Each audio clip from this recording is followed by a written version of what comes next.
20. We bring in our man Matt George. As Kenny got me on the echo vibe right there. He's got a little unplug right there. Boom, and we set.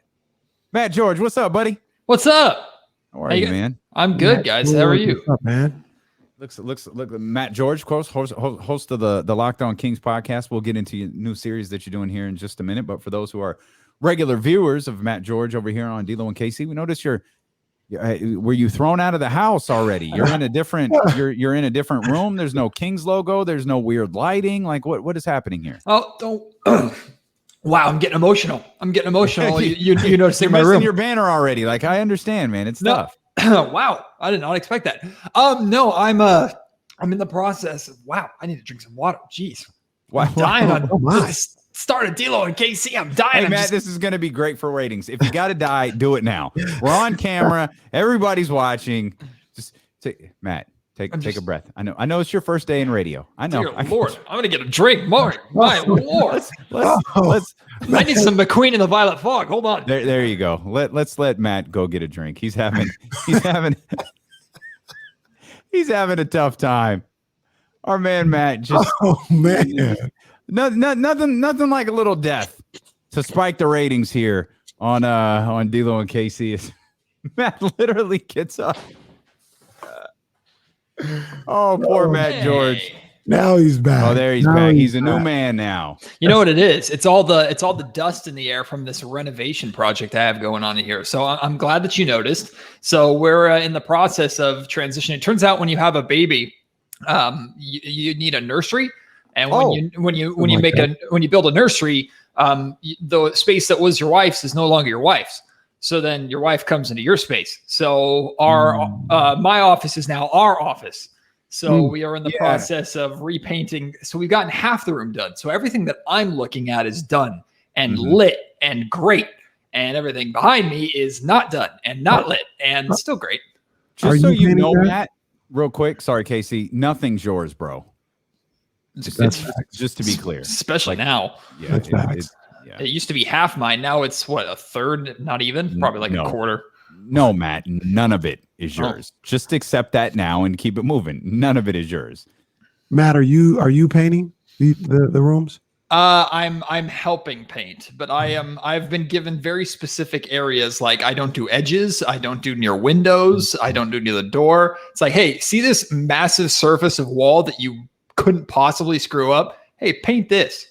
I love that Matt's being treated like a 10-year-old. Like, no, baby, don't do that. Don't just right here.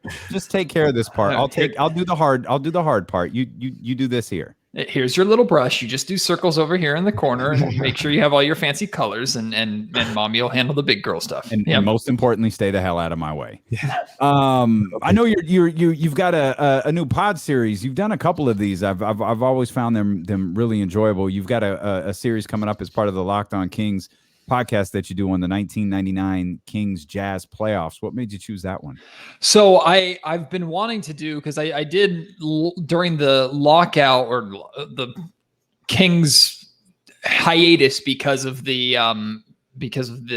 pandemic. I did a 3-part audio documentary on 2002. Had a lot of fun doing that. So I didn't plan on doing another series. I just wanted to do kind of hey, what playoff series in the past that isn't Kings Lakers would you like me to go back and revisit and look at and do an in-depth look on? And almost unanimously, and I didn't put out a poll, I just put it out there, and almost unanimously, all the responses are 75% of the responses I got back on Twitter and over email was, hey, do 1999 Kings versus Jazz, 1999 Kings Jazz. I was like, I didn't remember that series being as important as it was, but many consider it to be the birth and the dawning of the Kings becoming the greatest show on court, the first of their 8 straight playoff appearances. So I went back and I started rewatching these games and thinking, okay, how am I going to fit this and format this into an episode? Then I started paying attention to the context of the regular season battles between those two teams, and then how much led into just the start of that season, how different the Kings were at that time. And I was like, man, I got to make this a series. I got to make this a 2 or 3-parter at least. So I got G-Man on board too. So he's in every single episode, and it just became what it was. So I'm super excited about it. That's really awesome, man. we had a question on the show a couple of weeks ago, and I said, what was one of my your top 3 favorite Kings games of all time? And Game 3, 1999 was on my list. Arco was just a madhouse for that game. Yeah, I got lucky in being able to find every single playoff game from that series, which is only 5, so it wasn't too hard. Game 1 was the hardest one to track down, which I understand why not too many people wanted to watch that game. It was ugly. But I even found the 3 regular season games, and I had to work with some people to find out how to get those to watch them, because all 3 regular season matchups that year, and you'll learn more about this in today's episode that literally just dropped, all 3 games went into overtime. And we're talking about 2 completely different teams, a established like Malone and Stockton, well-oiled machine Utah Jazz team coached by Jerry Sloan. And then you have this Sacramento Kings team where they had 8 free agency signings, or 8 or 9 free agency signings that offseason. New head coach in Petrie just traded for Weber and traded their best player in Mitch Richmond. Their starting point guard is this flashy rookie. Peja Stojakovic is playing in his first season, even though he was drafted 2 years prior because he spent 2 more years in Greece. Like, very new, very young team who likes to play flashy, who likes to score compared to grit and grind type defensive style back in the day. It's just 2 very different teams, and it turned into really the biggest rivalry. Like, we talk about Kings and Lakers, and rightfully so, but before Kings and Lakers, there was Kings Jazz. And someone might argue before Kings Jazz, there was Kings Sonics, but really Kings Jazz was a lot more intense than I realized. Oh, for sure. For sure. That's fantastic. That's available on the Odyssey app or wherever you get podcasts from. If you're listening on the Odyssey app, you can search Locked On Kings right now and hit the subscribe button. Matt does a great job with those storytelling type series, and it's a good time to do it as we're gearing up for training camp to begin next week. I know you've been on the calls the last couple of days to hear from Davion Mitchell, Tyrese Halliburton, and Harrison Barnes, and I'm leaving someone out. De'Aaron Fox, for goodness sakes. Yes, that guy. Who cares? That guy. Yeah. He spoke. They all spoke. Anything really stand out from any of those 4 guys that you heard over the course of the last couple of days? Nothing really. I mean, I don't know if I expected anything groundbreaking from this kind of press conference. Like, it's pretty crazy to think about De'Aaron Fox being almost 30 or more pounds up from where he was at the draft combine. So him talking about that, I really got a kick out of Tyrese Halliburton sharing that he and De'Aaron call each other fat. Like, they've been texting each other all off season, say, hey, you've put on this much weight, you're fat now. And they'll go right back and forth. Like, it sounds like Tyrese has really been working on building relationships this offseason as well as working on his game. And he shared that a lot. So that stood out. And then I had to ask De'Aaron about playing one-on-one with Davion Mitchell, mostly for my sanity, because I want to see it. And because of what Davion has said about Fox and Fox has said about Davion, we got a picture from training camp or from the practice facility of them working together. I'm like, I need more. I need a video. Let me see these 2 playing one another. But I guess the biggest thing that stood out is how De'Aaron and Ty both talk about Davion not being a rookie. Like, he's a rookie, but he's not a rookie in terms of age and the experience that he's bringing in. And then I think Sean Cunningham asked Davion that, like, how does that feel for these guys to say that you're not a rookie? Do you feel like a rookie? And Davion's like, well, yeah, I feel like a rookie because I don't know anybody here, and this is my first time in the league, but that's it. Like, it's just the confidence of that answer alone. So I like what I heard. Nothing negative. That picture that the Kings put out of Davion and Fox locked up, looking like they're going one-on-one. Ooh, I'm with everybody else. I needed to see that. I want to see what that looks like. They need to put the practices, the training camps on Patreon, OnlyFans, something. All right, because I want to watch. I want to see this. I want to see those 2 going at it. That is speed versus speed. That is talent versus talent. I want to see that, and it's competitor against competitor. That's what I want to see. I'd love to see some of these practices in training camp. I know they're doing like their Kings Fest pretty soon, which fans can go and get tickets. They're free right now, but you have to reserve ahead of time. And if we don't get some sort of one-on-one or some possessions between the 2 of them at Kings Fest, the Kings are doing a disservice to their fan base. Like, I shared, and it was kind of an exaggeration. It was like a typical Kenny Caraway going a little bit over the top, but there was some truth to it, which was like, I would almost pay money to watch those two play one-on-one. Like I think there's a lot of people in Sacramento, like if the Kings put out there, hey, De'Aaron Fox versus Davion Mitchell, one-on-one game inside the Golden One Center, game to 21. It'd be packed. Oh, absolutely. I mean, yeah, hell, for the California Classic, how many people show up? I mean, it's like, hey, I'll pay $10 for a beer to watch those two go at it. Heck yeah. It's packed enough you could probably sell the floor seats on the opposite side of the court that they're playing on. Just like you have the half courts, they're playing half court, you could sell the other half court for the overflow. That video, because the Kings are smart and the social media people for the Kings are really, really sharp. They know people want this. So this is now going to turn into like that 1992 Dream Team practice where it's you're going to start getting these exaggerated stories of like Davion Mitchell versus De'Aaron Fox at training camp. And like every player is going to be in on the gag and they're going to be overblowing it. Like they're going to be talking about how crazy it was and how they were, they were playing to 10, but had to win by 2 and the score went to 50 and no one will tell you who won. And every time you hear the story, it gets more and more exaggerated, but there'll never be any video. They're so good. They would do that for, Davion versus Jamias Ramsey. They'll be like, man, I'm telling you. Yeah. When Davion took on Jamias Ramsey, boy, oh boy, that one was crazy. It was out in Monte Carlo. Everybody was sitting around smoking cigars watching them play.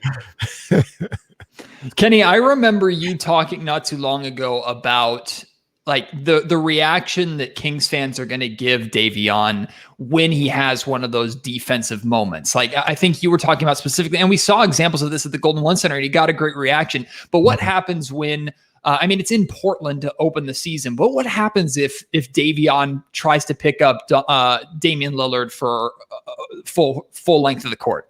Like it's going to be in Portland, so the reaction from the fans there is going to be a little bit different. And also, I don't know if it's possible to pick Dame up and stay in front of him for that long, but I think Davion is certainly going to give that a shot. But I can't wait for that opportunity when the Kings do have, because it's almost like when the Kings have a solid defensive possession and force a shot clock violation, the place gets louder than when they score because it doesn't happen too often. So I'm looking forward to the buzz in the building when you see Davion start to pick up a guy up full 48 feet or whatever it is. And you're, well, it's more than 48 feet, but you lean in and you just are paying attention to see what's going to happen if he's going to pick a pocket or if a solid like star guard in the NBA is going to beat him. Like, I can't wait for that. Well, the other thing about it is we all know, because it's our job to cover and to figure out, what the people want to hear. Kings fans are locked in. So they're going to be in on what it is we're looking for, if that makes any sense. There's not going to be too many people in that building that know if somebody tries to get past Davion, he stops him once, he stops him twice, they come back, the offensive player comes back to regroup to go again. They're going to, let's go. Yeah. Like they're going to be hyped for that. Everybody's going to be in on it. They know what they're looking for. And I'm with you, man. I think there's going to be, let's not get full. Somebody's hitting, going for 40, the place is going to get loud, but it's going to get pretty loud for defensive stops and really good defensive possessions, because number one, you got a guy in Davion Mitchell who makes it fun to watch defense. And number two, everybody knows that was the biggest Achilles heel for this team last season. And to see improvement in that is going to be something that's going to get people excited. And it's not normal, right? It's just not normal here. So to see it is going to be a breath of fresh air. I hope it never gets normal. I hope it never gets like, oh, that's just what Davion does. He's just doing what he does. Nah, it's like the Kings need someone like that. And not to steal the conversation in a different direction, but I know, speaking of Davion Mitchell, that you, Kenny, have talked a lot about on social media, and D'Lo, I don't know your stance on. I know you guys have discussed it before, though. The idea of now Ben Simmons is back in the news and back in the conversation about a trade, and the idea of the Kings and Kenny, your unwillingness to give up Davion Mitchell in a trade involving Ben Simmons. And as much as I like Davion and as much as I'm excited I don't believe a trade's going to happen. So I believe we are going to be watching Davion absolutely body guys defensively. As much as I'm excited to watch that, I'm having a hard time wrapping my mind around that idea, Kenny, of not wanting to trade a guy who has tremendous upside in Mitchell. But we're talking about trading for and acquiring a player that is all NBA defensive player. I mean, multi-time All-Star, young too. I mean, all those accolades. Does Davion ever reach those accolades in his career that Ben Simmons has accomplished? And I think can at least defensively continue to accomplish. That's crazy to me to think that the Kings wouldn't want to consider, or some wouldn't want to consider giving Davion up in a Ben Simmons package. Well, Matt, I talked about this a little bit earlier, and an all defensive team, yeah, Davion can do that. Defensive player of the year, I don't know, because he's, a smaller guy. They usually, me and Damien and I, we took a look at this, and they usually favor big guys who are getting rebounds and blocks and things of that nature for the defensive player of the year. But he can definitely be an all defensive team, that's for sure. And one of the things that came about it for me is I'm just not a fan of Ben Simmons does not play the type of basketball that I'm attracted to, so to speak. Whereas if I think about putting a team together and guys that I can go to war with, guys that I can go to a big game with, Ben Simmons doesn't fit that mold. I don't know if he's tough enough physically and mentally, consistently enough. And the other thing that came about that is I can't trust Ben Simmons. I can't trust him to show up. I can't trust that he's going to get better.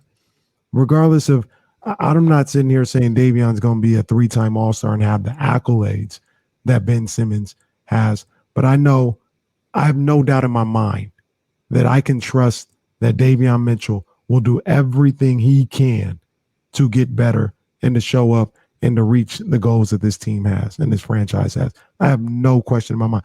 Ben Simmons, once I keep saying it, people kind of brush it off. He says, I am what I am. People are like, well, he's only 25 and he can get better. And he told you himself, I am what I am.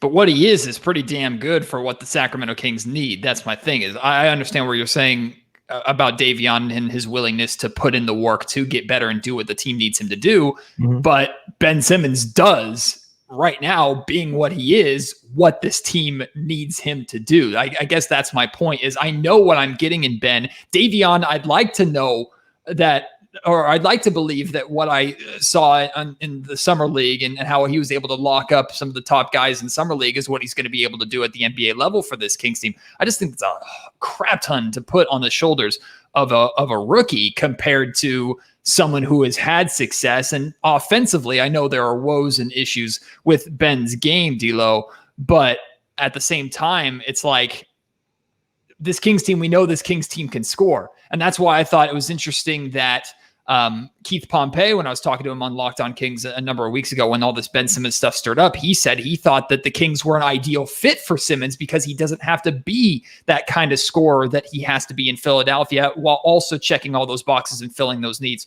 for the Kings. So I'm not saying trade Davion or I want Davion out of here, but I would take Ben Simmons over Davion just for the proven commodity at this point. I think both can be true. The being enamored with Davion Mitchell's possibility or potential, and being enamored with what we think Ben Simmons is. Like you just said, well, we're acquiring Ben Simmons. We know what he is. Do we? Are we positive we know what we do? Do we know his? And I'm not, and I don't mean this in a way to make light of it at all. I'm being very genuine in this remark. Do we know his state of mind? Do we know what his state of mind? We could guess his state of mind going to the Los Angeles Lakers. We could guess his state of mind going to the Los Angeles Clippers or the Golden State Warriors. I think some of us feel like we could, in the same vein, guess his state of mind coming to the Sacramento Kings. And while Keith Pompey may feel like, and I actually agree with Keith Pompey, like he may feel like the Sacramento Kings fit perfectly. And I think a lot of people think with the right deal, Ben Simmons fits on the Sacramento Kings. Does Rich Paul feel that way? Does Ben Simmons feel that way? Because one important thing about Davion Mitchell is not just his potential on the court, but Matt, you've listened to him. You've listened to him since he's been drafted. He's a guy who, the day he puts on a Kings hat, he's talking about holding players accountable. He's talking about getting out there and being better defensively. He already knows the shortcomings of the Sacramento Kings minutes after he's drafted. He knows what he's going to be able to add here. He knows what he's going to be able to do here. So I think there's also that aspect of it. Like, I don't know if Ben is a malcontent. I have no idea, but I know I don't want that in the locker room.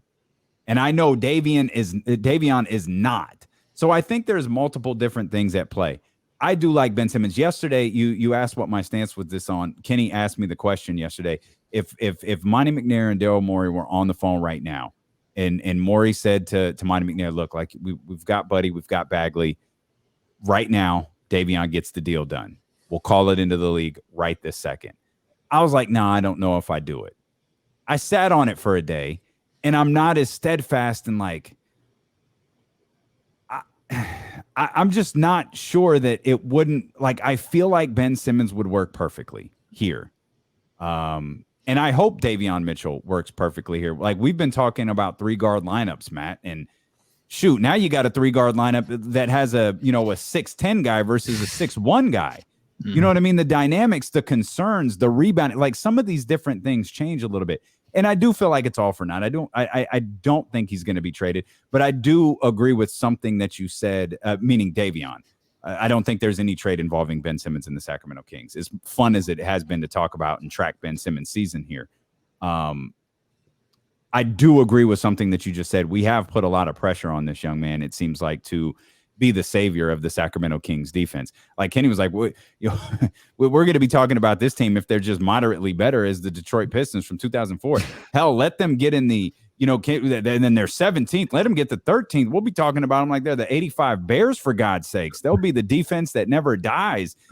And we'll put it all on Davion Mitchell because he seems to be the catalyst, or we're hoping at least that he's the catalyst to change here.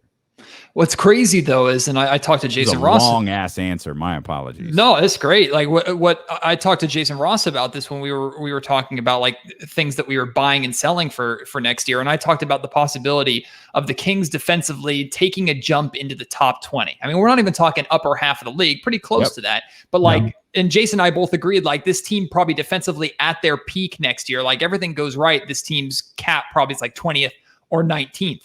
But 20th or 19th with offensively what the Sacramento Kings were able to do, what is how many wins does that result in? Because the Kings were so bad defensively and still were in that conversation. I mean, if Davion Mitchell can spur enough of a reaction from Fox and Halliburton and the rest of the team to where they buy into what Luke Walton's defensive philosophy is, if there is one, if they all buy in enough to get this team into 20th defensively, like, is that a 10-game win difference? Is that, 15 might be a little extreme. Like, it just feels like it doesn't have to be that drastic. I don't think anybody's asking for Davion to turn the Kings into a top 15, top 10, top 5 defense. It's just have a pulse defensively, because we know offensively they do enough to win basketball games if they have a pulse.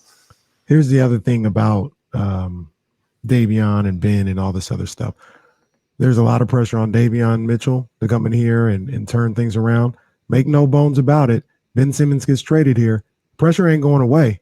There's a lot of pressure on Ben Simmons to come in here and change what's going on here. And I'll ask you the question, who do you trust to handle the pressure better, Davion or Ben? My answer is Davion. I believe Davion is built to handle that. Like, I don't think he's afraid of that. I don't think he would shrink in the moment. Their team almost went undefeated in Baylor. They were expected to win a national championship. He excelled in that situation. Ben Simmons, when the expectations have been placed on him in his career, he hasn't answered the bell. I don't think he'd hold up well to that. Yeah, I think I'm still selecting known commodity.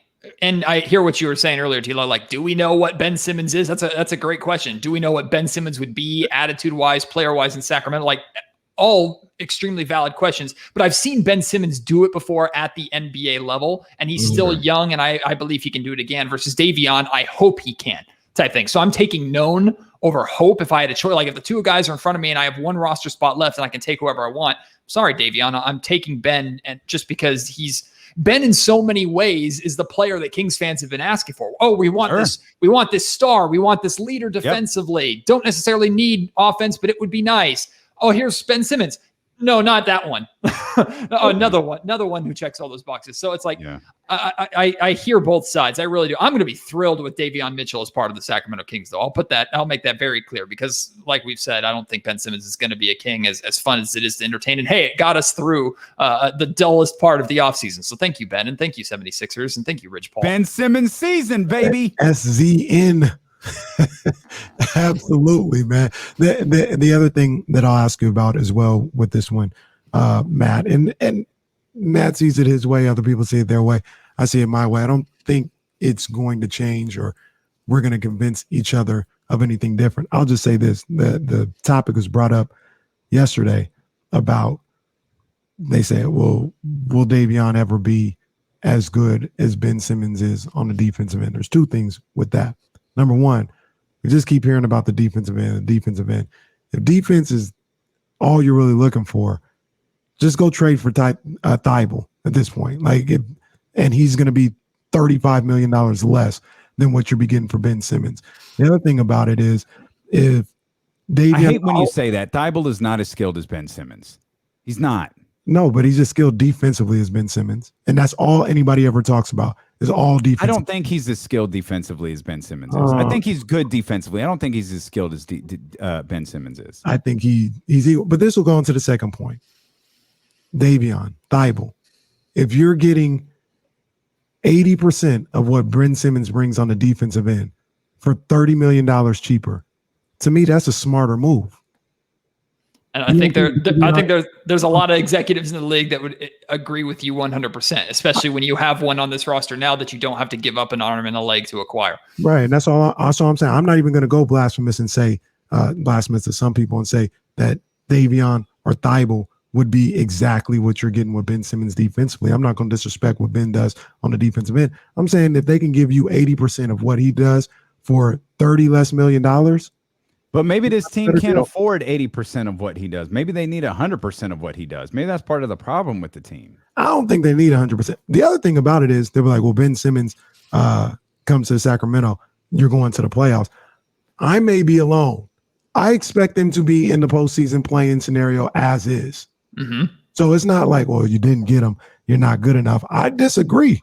I think this team is good enough to get. I'd be Davion, Halliburton, Fox, all these guys. I'd be disappointed if with this group they weren't in that postseason play at the end of the season. They would have been a failure of a season to me. Yeah, I mean, if you're acquiring Ben Simmons and you still have De'Aaron Fox and Tyrese Halliburton on this roster, I don't feel like I'm asking for too much to say that this team isn't in the plan, that this team is in the playoffs as in a top 6 seed. Now, I'm okay with that seed being 6. I don't necessarily need it for it to be 5 and up because we're talking about a really significant jump. But I mean, Ben Simmons has been there before for the amount you're paying him, for the kind of star that he is, for what you have to give up to acquire him. You're acquiring him with the basically guarantee that you're a playoff team. And I mean, even if you're a 7th or 8th seed and you host a play-in, okay, that's fun. That's fine, I guess, but that's not good enough to me. Like I would expect top 6 seed. And to your point, I don't know if he gives you that right away. I don't. I mean, you have time to gel. And for the record, 6 is a significant jump. Huge jump. But that's like, I think those are the type of expectations you would have in a move like that, acquiring a guy like Ben Simmons. And I will say too, I want to see the look on Davion Mitchell's face when Luke Walton asks him to just guard for 2 dribbles. Oh my God.